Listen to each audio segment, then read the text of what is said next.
Did the Apostle Peter really believe that followers of Christ did not need the Old Testament at all? These days, Bible teachers like Andy Stanley say that the apostles wanted to unhitch Christianity from the Old Testament, and believers today should do likewise. But is this true? Because if this were true, wouldn't we see clear proof of it not only in what they taught, but also how they taught the world about Jesus? John Mark, a companion to Simon Peter, followed the apostle around for many years, recording his sermons and teachings.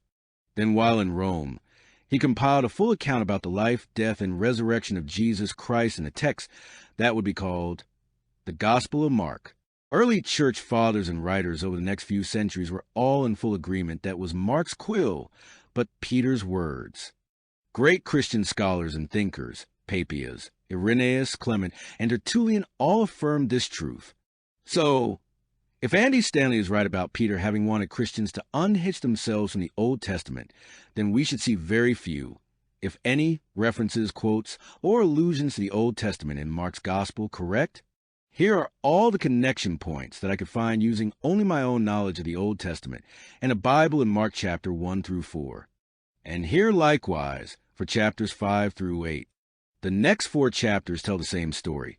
And finally, the last 4 chapters of Mark's Gospel. And like I just said, this was only using my own knowledge in Bible. I am sure there are many more to discover. So to summarize, the shortest of the 4 Gospels, Mark, has easily over 150 connection points with the Old Testament.